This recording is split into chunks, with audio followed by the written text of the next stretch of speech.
আল কাইয়িসু মান দানা নাফসাহু ওয়া আমিলা লিমা বা'দাল মাউত আও কামা ক্বালা an-নবী আলাইহিস সালাতু ওয়াস সালাম। বিশ্বনবী বলেন, হে পৃথিবীর মানুষ, শুনে রাখো, এই পৃথিবীতে বুদ্ধিমান হইল ওই ব্যক্তি, সবচেয়ে বুদ্ধিমান হইল ওই ব্যক্তি, আল কাইয়িসু মান দানা নাফসাহু ওয়া আমিলা লিমা বা'দাল মাউত, যে ব্যক্তি মৃত্যুর পূর্বে জান্নাতের সামানকে প্রস্তুত করেছে। সুতরাং ইসলাম অনুযায়ী যে ব্যক্তি চলবে, ইসলাম অনুযায়ী তার গোটা জিন্দেগিটাকে পরিচালনা করবে, ওই ব্যক্তির রব্বুল আলামিনের সামনে নেক আমল নিয়ে হাজির হতে পারবে। সুতরাং ওই নেক আমলের বিনিময়ে, ওই নেক আমলের উসিলায় রব্বুল আলামিন জান্নাতুল ফেরদাউসের মালিক বানিয়ে দিবেন। বলেন সুবহানাল্লাহ। আমাদের ঈমান নষ্ট করার জন্য বিভিন্ন ধরনের পায়তারা করে কিনা, কি বলেন, আছে না? নাস্তিক আছে আমাদের দেশে যারা জান্নাতকে বিশ্বাস করে না। আমরা এখানে যারা আছি একটু উচ্চ সুরে বলতে হবে, আমরা কি জান্নাত বিশ্বাস করি? কি বলেন, আমরা কি জান্নাতে যেতে চাই সবাই? আমরা যেহেতু জান্নাত বিশ্বাস করি, আমাদের আদি পিতার বাড়ি জান্নাতে ছিল, আমরা দুনিয়াতে আছি এবং একটি নির্দিষ্ট সময় পার করে মুমিনের চক্ষু বন্ধ হওয়ার সাথে সাথে রব্বুল আলামিন জান্নাতের ভিতরে ঢুকিয়ে দিবেন। বলেন সুবহানাল্লাহ। বিশ্বনবী হাদিসে এটাই বলেছেন, হে পৃথিবীর মানুষ, তোমরা সারা দুনিয়া পেয়েছো, সারা দুনিয়ার তোমরা মালিক হয়েছো, অট্টালিকার মালিক হয়েছো, ধন দৌলতের মালিক হয়েছো, তুমি দেশের প্রেসিডেন্ট হয়েছো, তুমি দেশের এমপি হয়েছো, তুমি দেশের মন্ত্রী হয়েছো, তুমি এরকম ভাবে বাংলাদেশে বাড়ি করেছো, কানাডায় বাড়ি করেছো, ফ্রান্সে বাড়ি করেছো, জাপানিতে বাড়ি করেছো, ইটালিতে বাড়ি করেছো, লন্ডনে বাড়ি করেছো, আমেরিকাতে বাড়ি করেছো, কিন্তু তুমি তোমার আখিরাতের সামান গুছাও নাই। তোমার মতো হতভাগার এই পৃথিবীতে হতে পারে না। কি বলেন, ঠিক না? আমেরিকায় বাড়ি আছে কিন্তু ঈমান নাই, আমল নাই, 4 পয়সা লাভ আসবে না। কানাডায় বাড়ি আছে, ফ্রান্সে বাড়ি আছে, জাপানে বাড়ি আছে, কিন্তু আখিরাতের সামান আখিরাতের ব্যাংকে যে ব্যক্তি জমা করে না, তাকে জান্নাত দেওয়া হবে না। সুতরাং বিশ্বনবী বলেন, এই পৃথিবীতে যার কোনো কিছু নাই কিন্তু ঈমান আছে এবং আমল আছে, এই ঈমান এবং আমলের বিনিময়ে রব্বুল আলামিন জান্নাতের মালিক বানিয়ে দিবেন। বলেন সুবহানাল্লাহ। এই জন্য ভাই, আমরা জান্নাতে যেহেতু যেতে চাই, আমাদের জান্নাত কিভাবে আমরা যেতে পারি এই বিষয়ে ইনশাআল্লাহ আমরা কিছু আমল করব।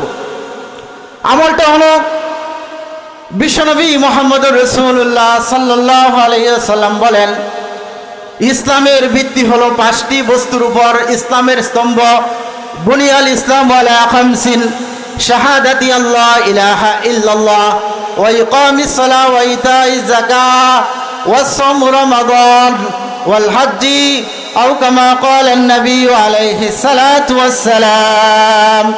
ইসলামের ভিত্তি কয়টা ভাই? 5টা। কয়টা? 5টা।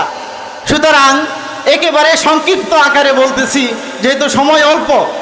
ইসলামের যে মৌলিক যে 5টি ভিত্তি আছে, কালিমা, নামাজ, রোজা, হজ, যাকাত। সুতরাং যে ব্যক্তি ইসলামের এই 5টা স্তম্ভকে নিজের পুরা বডিতে, পরিবারে, সমাজে, রাষ্ট্রে যারা বাস্তবায়ন করতে পারবে, সোজা তারা জান্নাতে ঢুকে যাবে। বলেন সুবহানাল্লাহ, সুবহানাল্লাহ। এই 5টা জিনিস আমল করা আমাদের জন্য কঠিন না সহজ? সহজ। আমরা যদি কালিমা পড়ি আমাদের জন্য কোনো কঠিন? আমরা যদি নামাজ পড়ি, নামাজ আমাদের জন্য কোনো কঠিন? মুমিনের জন্য as-সালাতু মিরাজুল মুমিনিন, নামাজ হচ্ছে মুমিনের জন্য দিদার। মুমিন যখন নামাজে দাঁড়িয়ে যাবে, আল্লাহর সাথে মুমিনের দৈনিক 5 বার দেখা হয়। বলেন সুবহানাল্লাহ, সুবহানাল্লাহ।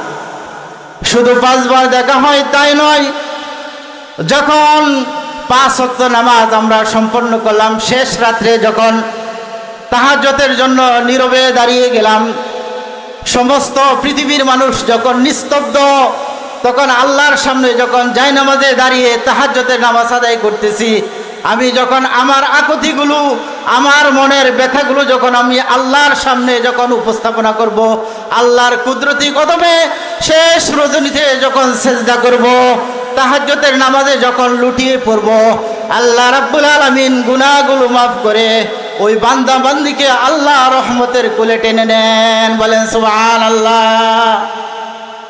যে আল্লাহ পাক ওই জায়নামাজের শেষ রাত্রের যে সেজদা দেওয়া হয়, ওই সেজদার বিনিময়ে আল্লাহ রাব্বুল আলামিন বান্দা বান্দির গুনাহগুলো মুছে ধুয়ে পরিষ্কার করে ওই বান্দা বান্দিকে আল্লাহ রাব্বুল আলামিন জান্নাতের কুলে, আল্লাহর রহমতের কুলে টুনে আল্লাহ রাব্বুল আলামিন তাদের জন্য জান্নাতের সুসংবাদ দান করে দেন। বলেন সুবহানাল্লাহ।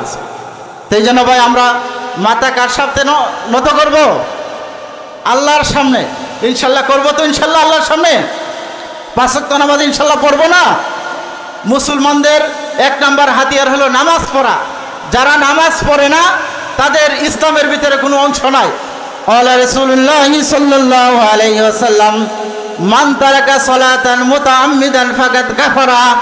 বিশ্বনবী বলেন, যে ব্যক্তি ইচ্ছাকৃতভাবে নামাজ ত্যাগ করলো ওই ব্যক্তি কাফের হয়ে গেল। বলেন নাউজুবিল্লাহ।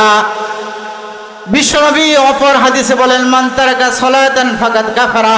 সুতরাং যে ব্যক্তি নামাজ ছেড়ে দিল সে ব্যক্তি কুফরি করলো। সুতরাং আমরা কুফরি কাজ মুসলমানরা কখনোই করতে পারি না। এই নামাজের বিনিময়ে, সেজদার বিনিময়ে, তাহাজ্জুদের বিনিময়ে, শেষ রাত্রের কান্নাকাটির বিনিময়ে আল্লাহ রাব্বুল আলামিন অনন্ত অসীমকালের জান্নাত দান করে দিবেন। বলেন সুবহানাল্লাহ।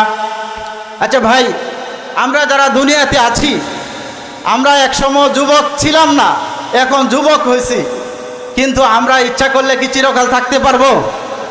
কি বলেন, থাকতে পারবো? কিন্তু রাব্বুল আলামিন এমন জান্নাত তৈরি করে রেখেছেন, এমন জান্নাত তৈরি রেখেছেন। বিশ্বনবী হাদিসে বলেন, ক্বালা রাসূলুল্লাহ সাল্লাল্লাহু আলাইহি ওয়াসাল্লাম, মা লা আইনান রাআত ওয়ালা উযুনুন সামিআত ওয়ালা আলা কতরি কলবি বাশার। বলেন সুবহানাল্লাহ। বিশ্বনবী বলেন, মুমিনদের জন্য আল্লাহ রাব্বুল আলামিন জান্নাতে এমন এমন নিয়ামত তৈরি করে রেখেছেন, মা লা আইনান রাআত, যে নিয়ামত কোনোদিন কোনো চক্ষু দেখে নাই, ওয়ালা উযুনুন সামিআত, যে জান্নাতের কথা কোনোদিন কোনো কান এরকমভাবে শুনে নাই, ওয়ালা আলা কতরি কলবি বাশার, যে অন্তর দিয়া যে জান্নাতের নাজ ও নিয়ামতের কথা কোনো বান্দা কল্পনাও আনতে পারে নাই। ওই অনন্ত অসীম জান্নাতের ভিতরে বান্দা বান্দিকে ডুবিয়ে অপুরন্ত হায়াত দান করে দিবেন। বলেন সুবহানাল্লাহ। আচ্ছা, আমরা চোখে যে সমস্ত নিয়ামত দেখি নাই ওইগুলো আল্লাহ তাআলা জান্নাতে রেখেছেন। বলেন না সুবহানাল্লাহ। আমরা যেগুলো কোনোদিন খাই নাই, যে সমস্ত খানা পিনার ব্যবস্থা আল্লাহ রাব্বুল আলামিন করে রেখেছেন, ওই জান্নাতের খানা একবার খাওয়ার পরে বান্দা এরকমভাবে বারবার খাওয়ার জন্য আল্লাহ রাব্বুল আলামিন বান্দার ভিতরে চাহিদা তৈরি করে দিবেন। বলেন সুবহানাল্লাহ। আমরা দুনিয়াতে খানা খাই, দুনিয়াতে খানা যে খাই, এই খাবার প্রতিদিন কি এক খাবার খাইতে ভালো লাগে? কি বলেন? প্রতিদিন বিরিয়ানি খাইতে ভালো লাগে? প্রতিদিন মাংস খেতে ভালো লাগে? প্রতিদিন গোশত খেতে ভালো লাগে?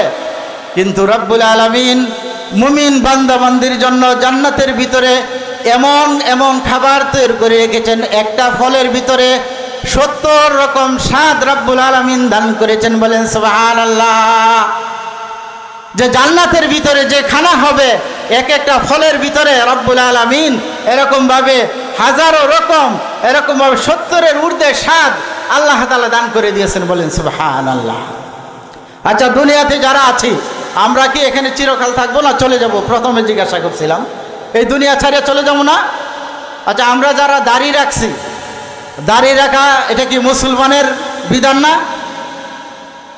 দাড়ি রাখা মুসলমানের বিধান, প্রিয় নবীর সুন্নত। কার বিধান? আল্লাহর রসুলের সুন্নত। সুতরাং আমরা দাড়ি রাখছি, আমাদের দাড়ি টুপি নিয়ে মানুষ কটাক্ষ করে না? কি বলেন? আমাদের লম্বা জামা, আমাদের দাড়ি, আমাদের পাগড়ি, টুপি, এগুলো নিয়ে কটাক্ষ করে না? এগুলো নিয়ে কটাক্ষ করে। সুতরাং আল্লাহ রাব্বুল আলামিন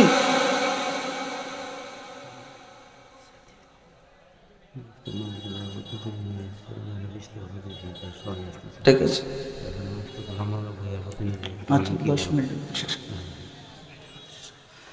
মহান রব্বুল আলামিন এই যে জান্নাতে আমাকে আপনাকে যে নিবেন, আমাদের দুনিয়াতে দাড়ি টুপি আছে, পাঞ্জাবি আছে, আমরা না পরিধান করি না? আমরা সুন্নতি দাড়ি রেখেছি। এটা কার দাড়ি? মুহাম্মদুর রাসূলুল্লাহ সাল্লাল্লাহু আলাইহি সাল্লামের তরিকার সাথে মিল রেখে আমরা দাড়ি রেখেছি। সুতরাং একদল দাড়ি টুপি এই সুন্নতি লেবাস নিয়ে কটূক্তি করে কিনা, কি বলেন, করে না? আমার স্পষ্ট কথা হলো, ওই সমস্ত নাস্তিকদের কাছে যারা বিশ্বনবীর সিরত সুরত, বিশ্বনবীর সুন্নত নিয়ে যে সমস্ত নাস্তিকেরা কটাক্ষ করে, এগুলোর জিন্দা কবর দিতে হবে। সুতরাং যারা বিশ্বনবীর সুন্নত নিয়ে কটূক্তি করে, বিশ্বনবীর দাড়ি নিয়ে যারা কটূক্তি করে, লম্বা পাঞ্জাবি নিয়ে যারা কটূক্তি করে, তারা ঈমান না, তারা বেঈমান। কথা বলেন ঠিক না? সুতরাং বিশ্বনবীর আশিক যারা, তারা দাড়িকে লালন করে, আমরা দাড়িকে লালন করি। আমরা দাড়ি লালন করার বিনিময়ে, বিশ্বনবীর সুন্নতের বিনিময়ে আল্লাহ রাব্বুল আলামিন জান্নাতের মেহমান বানিয়ে দিবেন। বলেন সুবহানাল্লাহ।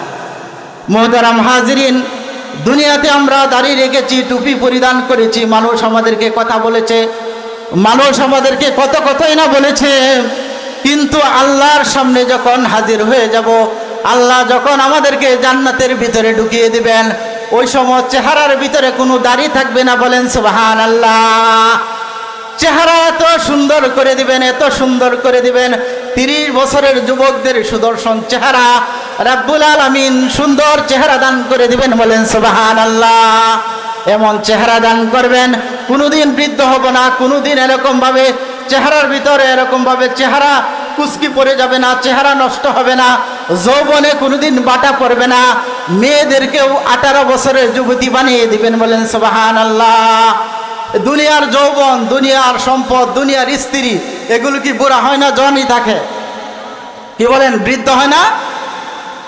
কিন্তু আল্লাহ রাব্বুল আলামিন জান্নাতের ভিতরে নিজের আপন স্ত্রীকে এবং হুর গিলমানকে এত সুন্দর করে সাজিয়েছেন, এমন মুমিন বান্দাদের জন্য রাখছেন যে মুমিন যারা জান্নাতে প্রবেশ করবে তাদের চেহারা এরকমভাবে সুদর্শন 30 বছরের যুবকের নেই হয়ে যাবে। বলেন সুবহানাল্লাহ। কি ভাই আমার কথা বুঝতেছেন? এবং আল্লাহ রাব্বুল আলামিন চেহারার ভিতরে জান্নাতে কোনো এরকমভাবে দাঁড়িয়ে আমাদের থাকবে না। আল্লাহ রাব্বুল আলামিন দুনিয়াতে কুরবানি করেছি, দাঁড়িয়ে রেখেছি মুহাম্মদের তরিকা পালন করার জন্য, মানুষ আমাকে কটূক্তি করেছে, কিন্তু আল্লাহ রাব্বুল আলামিন ওই সেই জান্নাতের ভিতরে ঢুকিয়ে আমাকে দাড়িবিহীন সুদর্শন যুবক হিসাবে সারা জান্নাত, জান্নাতুল ফেরদাউসের মালিক বানিয়ে দেবেন। আমরা পুরা জান্নাতে ঢুকে আরাম আয়েশে অনন্ত অসীমকাল জিন্দগি চালাইব। বলেন সুবহানাল্লাহ। সুবহান হুরে গিলমা জিতনে নিয়ামত হায় তু, সবসে নিয়ামত দিদারে তু। যখন মুমিন বান্দা জান্নাতে প্রবেশ করে ফেলবে, হুর গিলমান তাকে সব কিছু দেওয়া হবে, কিন্তু মানুষ পেরেশান হয়ে যাবে আল্লাহকে দেখার জন্য।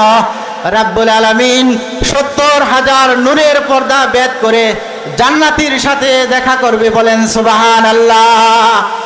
যখন আল্লাহ রাব্বুল আলামিন সমস্ত জান্নাতীদের সাথে জান্নাতে দেখা করবেন, এক পলকের দিকে 40 লক্ষ বছর তাকিয়ে থাকবে। বলেন সুবহানাল্লাহ। কত বছর আল্লাহর দিকে তাকিয়ে থাকবে? 40 লক্ষ বছর। এরকম হাদিসে আসছে, কোন কোন রাওয়ায়াতে 4 লক্ষ বছর বান্দাবান্দি আল্লাহর রূপ এরকম ভাবে সুদর্শন চেহারার দিকে, নূরে জামালের দিকে তাকিয়ে থাকবে, তাকিয়ে এরকম ভাবে সেজদায় পড়ে থাকবে। বলেন সুবহানাল্লাহ। সুবহান। আল্লাহকে দেখার পরে বলবে যে আল্লাহ তুমি মাত্র আমার সাথে দেখা দিলা, দেখা দেওয়ার পর আবার নূরের পর্দা পড়ে গেল। তখন আল্লাহ রাব্বুল আলামিন জিজ্ঞাসা করবেন যে আমাকে কতটুকু সময় দেখেছো? তখন মুমিন বান্দারা বলবে মাত্র 1 পলক। হাদিসে পাকে এসেছে আল্লাহ রাব্বুল আলামিন বলবেন আমাকে তোমরা এই নূরে জামালির চেহারা 40 লক্ষ বছর তাকিয়েছিলে, মুহূর্তের ভিতরে আরামের ভিতরে থাকার কারণে সময় চলে গেছে। বলেন সুবহানাল্লাহ। এই জান্নাতে যাওয়ার জন্য আমরা সবাই তৈরি আছি কিনা, কি বলেন? জান্নাতে সকলে যেতে চাই না? আমাদের বাড়ি জান্নাত। সুতরাং আমাদের সামাজিক জীবনে, আমাদের রাষ্ট্রীয় জীবনে, আমাদের সর্বক্ষেত্রে আমরা ইনশাআল্লাহ মুহাম্মদুর রাসূলুল্লাহ সাল্লাল্লাহু আলাইহি সাল্লামের তরিকা অনুযায়ী, মুহাম্মদুর রাসূলুল্লাহ সাল্লাল্লাহু আলাইহি সাল্লামের তরিকা বাস্তবায়ন করার জন্য ইনশাআল্লাহ সর্বক্ষেত্রে, একেবারে পারিবারিক জীবন থেকে রাষ্ট্র পরিচালনা করা পর্যন্ত আমরা মুহাম্মদের উত্তরসূরি, আমরা রাসূলের উত্তরসূরি, আমরা সাহাবে কেরামের উত্তরসূরি। আমরা কখনো বাতিলের সামনে মাথা নত করি না, আমরা কখনো এরকম ভাবে কোনো বাতিলকে আমরা ভয় পাই না। আমরা হকের কালিমাকে সমুন্নত করার জন্য, আমরা ইসলামের পতাকাকে সমুন্নত রাখার জন্য জীবন বাজি রেখে আমরণ চেষ্টা করে আমরা সুন্নাত নিয়ে আল্লাহ রাসূল সাল্লাল্লাহু আলাইহি সাল্লামের দ্বীনকে বিজয় করার জন্য আমরা সকলেই আল্লাহর সামনে ঈমান নিয়ে হাজির হতে চাই, নাকি বলেন সবাই? ঠিক আছে ইনশাআল্লাহ। নারায়ে তাকবীর, নারায়ে তাকবীর। আজকে আমাদের এখানে যিনি মেহমান এসেছেন, ইনশাআল্লাহ ওনাকে আমাদের মাহফিলের পক্ষ থেকে অনেক অনেক ধন্যবাদ জানাই এবং আমাদের ছোট সোনাইবাসীর পক্ষ থেকে হযরতকে অনেক ধন্যবাদ জানাই। আমি যে অল্প সময় যে কথা বলেছি, আল্লাহ রাব্বুল আলামিন আমাকে আপনাকে অল্প কথার উপর চলার তৌফিক দান করেন এবং জান্নাতের পাথেয় নিয়ে আল্লাহর সামনে আমাদের সবাইকে হাজির হওয়া তৌফিক দান করেন। সকলে বলেন আমিন। ওয়া আখিরু দাওয়ানা আলহামদুলিল্লাহি রাব্বিল আলামিন। আসসালামু আলাইকুম ওয়া রাহমাতুল্লাহি ওয়া বারাকাতুহু।